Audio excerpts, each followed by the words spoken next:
जय श्री कृष्णा। राधे राधे।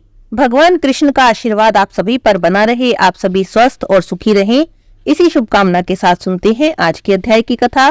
बोलिए कृष्ण भगवान की जय हो।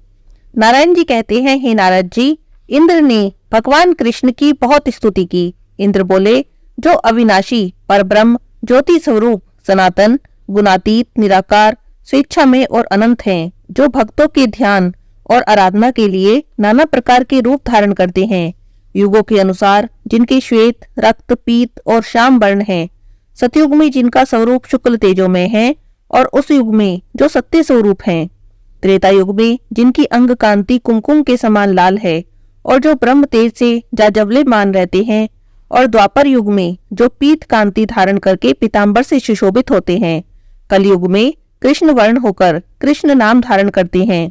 इन सभी रूपों में जो एक ही परिपूर्णतम परमात्मा है, जिनका श्री विग्रह नूतन जलधर के समान अत्यंत श्याम और सुंदर है, उन नंद नंदन यशोदा कुमार भगवान गोविंद की मैं वंदना करता हूँ, जो गोपियों का चित्त चुराते हैं और राधिका के प्राणों से भी अधिक प्रिय हैं, जो कौतूहलवश विनोद के लिए मुरली की ध्वनि का विस्तार करते रहते हैं, जिनके रूप की तुलना कहीं भी नहीं हो सकती, जो रतन में आभूषणों से विभूषित होकर कोटि कोटि कंदर्पों का सौंदर्य धारण करते हैं, उन शांत स्वरूप परमेश्वर को मैं प्रणाम करता हूँ, जो वृंदावन में कहीं राधिका के पास क्रीड़ा करते हैं, कहीं निर्जल स्थल में राधा के वक्ष स्थल पर विराजमान होते हैं, कहीं राधा के साथ जल क्रीड़ा करते हैं और कहीं वन में राधिका के केश कलापों की चोटी गूंथते हैं, कहीं राधिका के चरणों में महावर लगाते हैं और कहीं राधिका के चबाए हुए तांबुल को सानंद ग्रहण करते हैं, कहीं पर बाकी नेत्रों से देखती हुई राधिका को स्वयं निहारते हैं, कहीं फूलों की माला तैयार करके राधिका को अर्पित करते हैं और कहीं पर राधा के साथ रासमंडल में जाते हैं, कहीं पर राधा की दी हुई माला को अपने कंठ में धारण करते हैं, कहीं पर गोपांगनाओं के साथ विहार करते हैं, कहीं राधा को साथ लेकर चल देते हैं और कहीं उन्हें भी छोड़कर चले जाते हैं, जिन्होंने कभी ब्राह्मण पत्नियों के द्वारा दिए गए अन्न का भोजन किया है और कहीं बालकों के साथ ताड़ का फल खाया है, जो कहीं आनंद पूर्वक गोप किशोरियों के चित्त चुराते हैं और कहीं पर ग्वाल बालों के साथ दूर गई हुई गौओं को आवाज देकर बुलाते हैं, जिन्होंने कहीं पर कालिया नाग के मस्तक पर अपने चरण कमलों को रखा और जो कहीं पर मौज में आकर आनंद विनोद के लिए मुरली की तान छेड़ते हैं, कहीं पर ग्वाल बालों के साथ मधुर गीत गाते हैं, उन परमात्मा श्री कृष्ण को मैं प्रणाम करता हूँ। इस प्रकार स्तुति करके इंद्र ने श्री हरि को भय से प्रणाम किया। पूर्व काल में वृत्तासुर के साथ युद्ध के समय गुरु बृहस्पति जी ने इंद्र को यह स्तोत्र दिया था। सबसे पहले श्री कृष्ण ने तपस्वी ब्रह्मा जी को कृपा पूर्वक एकादक्षर मंत्र सब लक्षणों से युक्त कवच और यह स्तोत्र दिया। फिर ब्रह्मा जी ने पुष्कर में कुमारों को और कुमार ने ऋषि अंगीरा को, ऋषि अंगीरा ने बृहस्पति जी को इसका उपदेश दिया। इंद्र के द्वारा किए गए इस स्तोत्र का जो भी भक्ति पूर्वक प्रतिदिन पाठ करता है, वह इस लोक में श्री हरि की सुदृढ़ भक्ति और अंत में निश्चय ही उनका दास्य सुख प्राप्त कर लेता है, जन्म मृत्यु जरा व्याधि और शोक से छुटकारा पा लेता है और स्वप्न में भी कभी यमदूत और यमलोक के दर्शन नहीं करता। नारायण जी कहते हैं, इंद्र का वचन सुनकर भगवान लक्ष्मी निवास प्रसन्न हो गए और उन्होंने प्रेम से उन्हें वर देकर उस पर्वत को वहां पर स्थापित कर दिया। श्री हरि को प्रणाम करके इंद्र अपने गणों के साथ चले गए। उसके बाद गुफा में छिपे हुए लोग वहां से निकलकर अपने अपने घरों को गए। उन सब ने श्री कृष्ण को परिपूर्णतम परमात्मा माना। ब्रजवासियों को आगे करके श्री कृष्ण अपने घर को गए। नंद जी के तो संपूर्ण अंगों में रोमांच हो आया, उनकी नेत्रों में भक्ति के आंसू आ गए और उन्होंने सनातन पूर्ण ब्रह्म स्वरूप अपने उस पुत्र का सत्वन किया। नंद जी बोले, जो ब्राह्मणों के हितकारी हैं, गो और ब्राह्मणों के हितैषी और समस्त संसार का भला चाहने वाले हैं, उन सच्चिदानंद गोविंद को बारंबार नमस्कार है।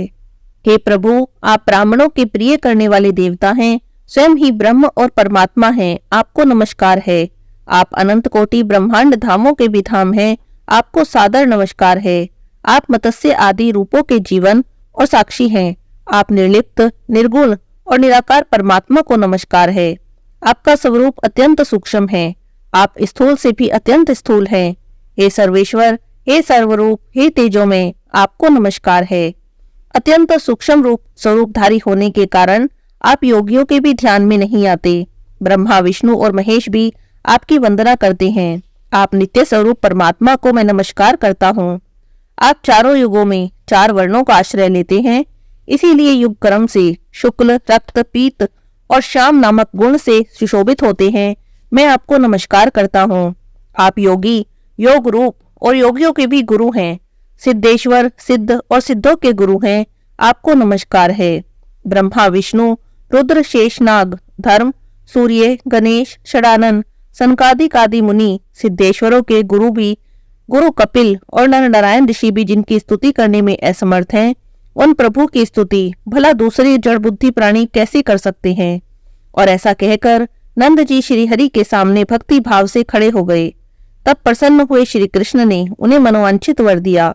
इस प्रकार नंद जी के द्वारा किए गए इस स्तोत्र का जो भक्ति भाव से पाठ करता है, वह शीघ्र ही श्री हरि की सुदृढ़ भक्ति और दासी भाव को प्राप्त करता है। जब द्रोण नामक वसु ने अपनी पत्नी धरा के साथ तीर्थ में तपस्या की, तब ब्रह्मा जी ने उन्हें यह परम दुर्लभ स्तोत्र प्रदान किया था। सौभरी मुनि ने पुष्कर में संतुष्ट होकर ब्रह्मा जी को श्री हरि का षडक्षर मंत्र और सर्वरक्षण कवच प्रदान किया। वही कवच, वही स्तोत्र और वही परम दुर्लभ मंत्र ब्रह्मा जी के अंशभूत गर्ग मुनि जी ने तपस्या में लगे हुए नंद जी को दिया। पूर्व काल में जिसके लिए जो मंत्र, स्तोत्र, कवच, इष्ट देव, गुरु और विद्या प्राप्त होती है, वह पुरुष उस मंत्र आदि विद्या को निश्चय ही नहीं छोड़ता। इस प्रकार श्री कृष्ण का अद्भुत आख्यान और स्तोत्र कहा गया, जो सुखद है, मोक्षप्रद है, सब साधनों का सारभूत है और भवबंधन से छुटकारा दिलाने वाला है। बोलिए कृष्ण भगवान की जय हो। नारायण जी कहते हैं, हे नारद जी, एक दिन राधिका नाथ श्री कृष्ण, बलराम और ग्वाल बालों के साथ उस तालवन में गए जो पके हुए फलों से भरा हुआ था। उस तालवन की रक्षा गर्दभ रूपधारी एक दैत्य करता था, जिसका नाम धेनुक था। उसमें करोड़ों सिंहों के समान बल था। वह देवताओं के दर्प का दलन करने वाला था और उसका शरीर पर्वत के समान, दोनों नेत्र कूप के समान थे। उसके दांत हरिस की पात के समान और मुख पर्वत की कदरा के समान था। उसकी चंचल और भयानक जीभ 100 हाथ लंबी थी। उस दैत्य की नाभि तालाब के समान जान पड़ती थी। उसका शब्द बड़ा ही भयंकर होता था। तालवन को सामने देखकर उन श्रेष्ठ ग्वाल बालों को बड़ा ही हर्ष हुआ। उनके मुखारविंद पर मुस्कुराहट छा गई और वे कौतुकवश श्री कृष्ण से बोले, हे कृष्ण, हे करुणा सिंधु, हे दीन बंधु, तुम संपूर्ण जगत के पालक हो, महाबली बलराम जी के भाई हो और समस्त बलवानों में श्रेष्ठ हो। हे प्रभु, आदेशन के लिए हमारे निवेदन पर ध्यान दो। हे भक्त वत्सल, हम आपके बाल भक्तों को बड़ी ही भूख लगी है। इधर बड़े ही स्वादिष्ट फल और सुंदर ताल फल हैं, उनकी ओर जरा देखो तो। हम इन फलों को तोड़ने के लिए वृक्षों को हिलाना और नाना रंगों के फूल और दुर्लभ पके फलों को गिराना चाहते हैं। हे कृष्ण, यदि आप आज्ञा दें तो हम ऐसी चेष्टा कर सकते हैं, परंतु इस वन में गर्दभ रूपधारी बलवान दैत्य धेनुक रहता है, जिस पर संपूर्ण देवता भी विजय नहीं पा सके। वह महान बल और पराक्रम से संपन्न है। सब देवता मिलकर भी उसे नहीं रोक सके। राजा कंस का यह महान सहायक है, समस्त प्राणियों का हिंसक और तालवनों का रक्षक है। हे जगतपते, हे वक्ताओं में श्रेष्ठ, आप भली भांति सोचकर हमसे कहो कि हम जो काम करना चाहते हैं वह उचित है या अनुचित है, हमें इसे करना चाहिए या नहीं करना चाहिए। बालकों की बातें सुनकर भगवान मधुसूदन उनसे मधुर वाणी में सुखदायक वचन बोले।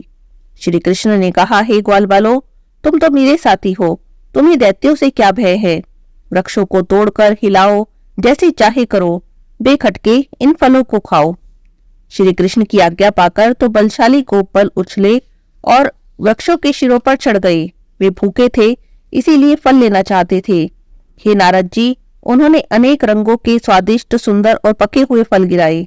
कितने ही बालकों ने वृक्ष तोड़ डाले, कितनों ने ही उन्हें बार बार हिलाना शुरू कर दिया।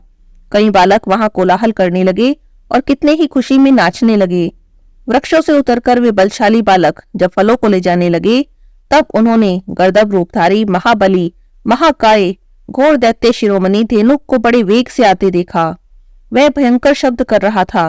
उसे देखकर तो सब बालक रोने लगे। उन्होंने भय के कारण फल त्याग दिए और बार बार जोर जोर से रोते रोते कृष्णा कृष्णा का कीर्तन आरंभ कर दिया और वे कहने लगे, हे करुणा निधान कृष्ण आओ और हमारी रक्षा करो। हे संकर्षण हमें बचाओ, नहीं तो इस दानव के हाथ से अब हमारे प्राण जा रहे हैं। हे कृष्ण, हे कृष्ण, हे हरे, हे मुरारी, हे गोविंद, हे दामोदर, हे दीन बंधु, हे गोपीश, हे गोपेश, हे अनंत, हे नारायण, भवसागर में डूबते हुए हम लोगों की रक्षा करो, रक्षा करो। हे दीननाथ, भय अभय में, शुभ अशुभ में, सुख दुख में तुम्हारे सिवा हमें कोई शरण देने वाला नहीं। हे माधव, इस भवसागर में हमारी रक्षा करो, हमारी रक्षा करो। हे गुणसागर श्री कृष्ण, तुम भक्तों के एकमात्र बंधु हो। हम बालक बहुत भयभीत हैं, हमारी रक्षा करो, रक्षा करो। यह दानव कुल का स्वामी हमारा काल बनकर आ पहुंचा है, इसका वध करो और इसे मारकर देवताओं के बल गर्भ को बढ़ाओ। बालकों की व्याकुलता देखकर भयहंता भक्त वत्सल माधव बलराम जी के साथ उस स्थान पर गए जहां पर वे बालक खड़े थे।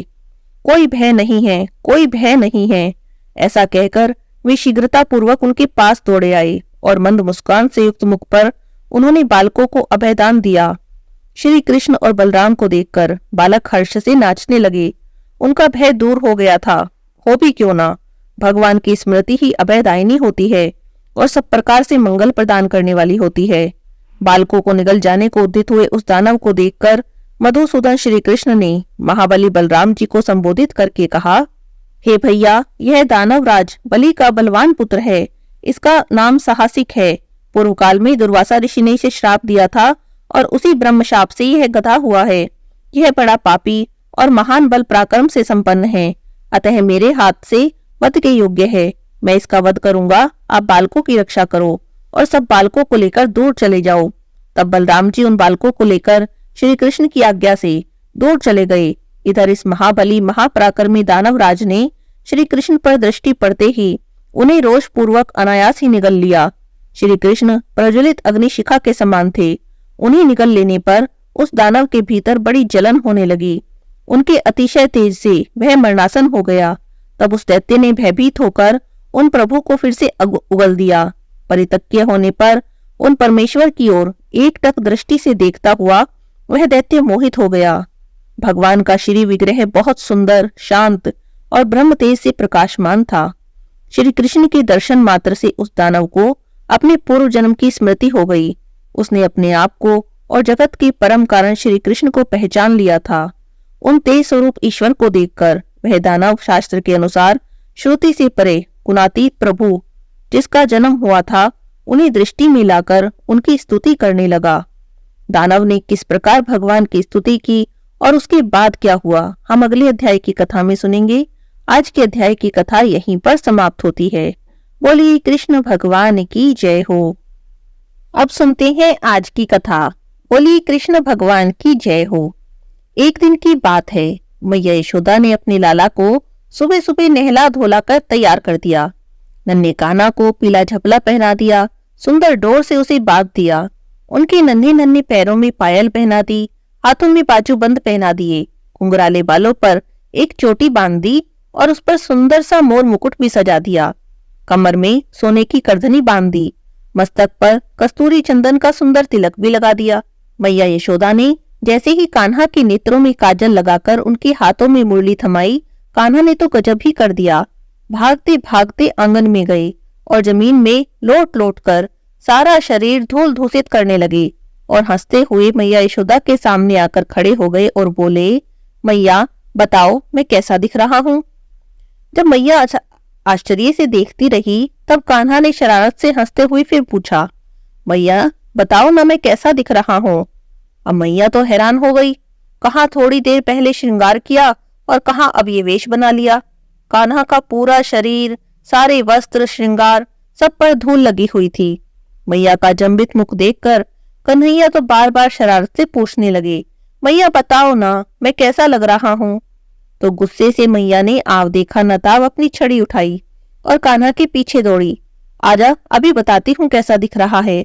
सुबह से सारा काम काज छोड़कर तुम्हारा श्रृंगार कर रही हूँ और तुम मिट्टी में लौट कर खड़े हो जाते हो। बाहर देखो, गोपियां तुम्हारी एक झलक पाने के लिए अपने घर का सारा काम छोड़कर न जाने कब से खड़ी हैं और तुम मिट्टी में लोट पोट होकर खड़े होकर आ गए। तुम्हारी शरारत से तो ऐसा लगता है पिछले जन्म में तुम सुअर होंगे। कन्हैया ने सोचा, मैया तो बड़ी ज्योतिषी है, उन्हें तो मालूम है कि मैंने एक बार वाराह यानी सुअर अवतार भी लिया था। अब कन्हैया आगे आगे भाग रहे हैं और मैया छड़ी लेकर उनके पीछे पीछे भाग रही हैं। मैया कन्हैया को पकड़ने ही वाली थी कि कन्हैया मैया को मुंह चिढ़ाकर भाग गई। अब तो मैया भी दौड़ते दौड़ते थक गई थी, वहीं बैठ गई और आंसू बहाने लगी। अब कन्हैया ने सोचा कि मैया को ज्यादा सताना ठीक नहीं।